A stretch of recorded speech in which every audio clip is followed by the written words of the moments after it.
And after the commercial break, of course, we just back up a second or two to remind the audience where we're at. It looks like we do that sometimes on the original series. Yeah.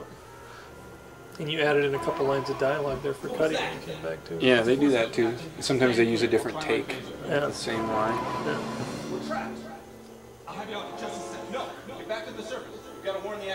You know, I guess this is kind of off track here, but I noticed once when I was watching the episode Miri, yeah, when the splotches disappear off of their hands, they used two different takes of Spock, and I think it was supposed to be the same line, but they played it twice to make it like he was emphasizing it, because he says, "Look, they're fading, they're fading." And they show two different takes of him saying it, so they make it so he says it twice by using the take from a different angle. Yeah.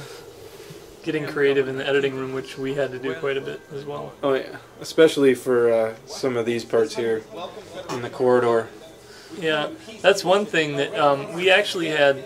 This turned out to be one of the only scenes where we had a big chunk of dialogue going on. But in the original script, there were a number of spots where there was supposed to be dialogue, and maybe people are glad they didn't have to sit through our dialogue, more dialogue than what they had to see in our movie. But this is, as it turned out, as we got the thing in the editing room, certain parts couldn't be included. Michael Buford was, or Cuddy, Commander Cuddy, was supposed to be trapped with us here originally, the way the script was originally written, but he moved to Las Vegas halfway through the movie. So we had to creatively have his character get trapped in the elevator. Well, that was because we'd already filmed him in the beginning of the movie and in the end of the movie, and so then we had to figure out what we were going to do with him for the middle. Yeah. And of course we just stuck him in the elevator and left him there. Which actually turned out to be a slightly better idea than one that you had thought of turning him into a little cube on the floor or something like that. Yeah, kind of like the Kelvins. Yeah. Fortunately, we didn't have to go that route. If we were really mad about him moving to Las Vegas, then we could have had Chang crumple up the cube too, and so we could never recover him. Yeah. But fortunately, we didn't do that. So in our sequel, maybe we can have Commander Cuddy return. Yeah. All right, Governor. This has gone far enough.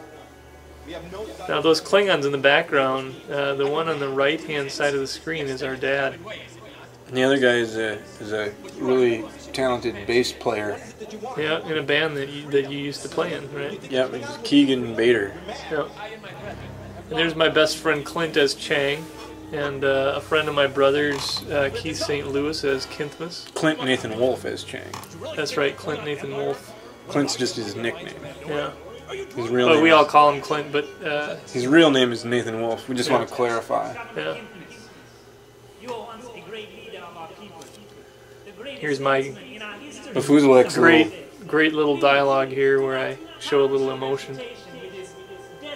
That was one of the things we wanted to do to make Bafuzilek different from Spock, was we figured since he didn't have to be unemotional like the Vulcans, that when he got angry we could really show him getting ticked. Yeah. You don't ever see Bafuzilek amused very much. He's usually either angry or kind of confused. Yeah. Well, he's not... See, I don't see it that way. I don't see him as being confused so much as he's either angry and steamed or else he's just really serious. And I think that if we get the opportunity to do more episodes, it would be fun to show, because I think he's got a sense of humor, but it's a real dry sense of humor. And maybe we'll have the opportunity to show some times when he actually finds something funny. Yeah. But so far in this episode, he didn't find much of anything funny. Right.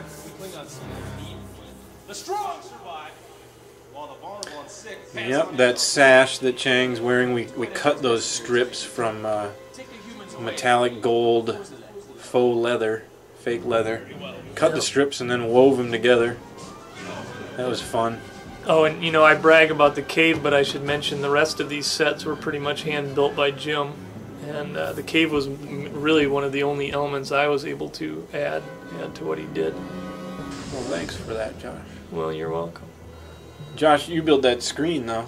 The gray screen on the wall with the gold border. Well, thank you for letting me take credit for that beautiful screen.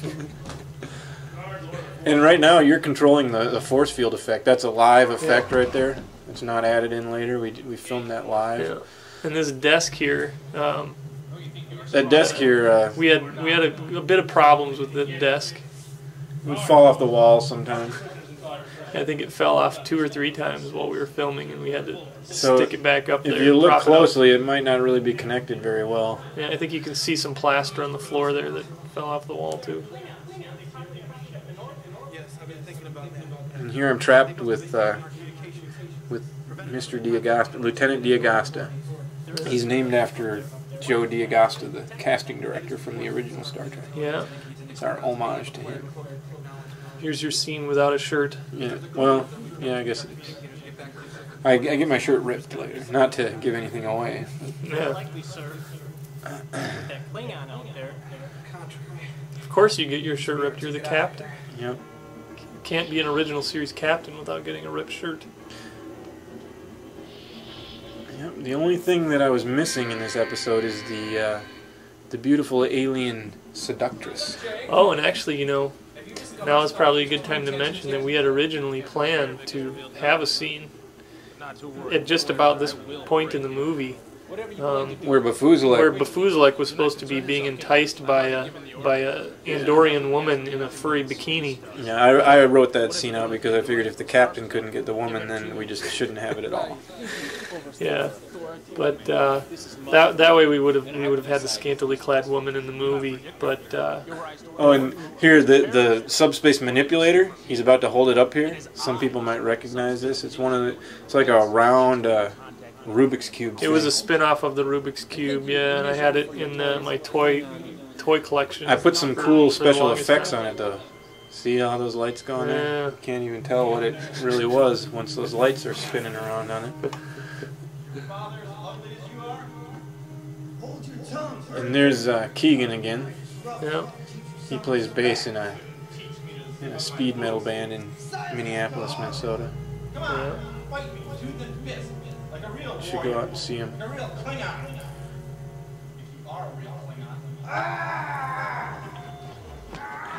Keegan did pretty good. Oh, here something I got to mention here. Although it's already over, but there's the archway behind D'Agosta there. Oh, see, I didn't even notice. Yeah, you always there's this archway that was a disappearing, reappearing arch that we in some of the shots of Keegan while he was standing there, that arch was missing from the shot. Most people don't see notice that static on the screen right there? Yeah. I took that out of the Doomsday Machine when Kirk's trying to tune in the screen. He's over on the Constellation and he's trying to see what's happening outside. Oh, when he's like working with Scotty or whatever. Well, Scotty's down in engineering and Kirk is up in auxiliary control or whatever. Who's he working with? Washburn or something like that? I think Washburn is helping him. But he's trying to tune in the screen, and then there's all that static on there. Oh, okay. So I took that static right off of that. I taped it off the Sci-Fi channel, and I added that same static into our screen. There's the only time you see a room in the Trilith compound. Yeah. You see a little shot of the room through the doors there. There's some Danubian whiskey on the table there. Yeah. And not to be confused with Saurian brandy. Yeah. And I never know what that spot on my head is. There's a spot on my forehead in this one, and I don't know if it's a zit or just it's more likely some piece of debris that got stuck on my head. Maybe even paint. Because when we weren't in front of the camera, we were up on ladders taping and painting and sanding. So yeah, and it was pretty hot in there too. You could have gotten anything stuck on your head.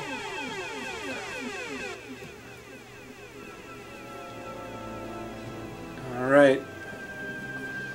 No, there's a couple of guys up on top of here when this debris falls. Right now there are two guys up on top of the arches here getting ready to drop a ton of crap on our heads. Yeah, and the fun thing is it didn't all work the first time, so that we had there was supposed to be a slab that dropped on us, but we had to do 2 takes, and so we had to have that little cut in there. Yeah, and so we had to clean everything up off the floor and put it all back up there again. Yeah.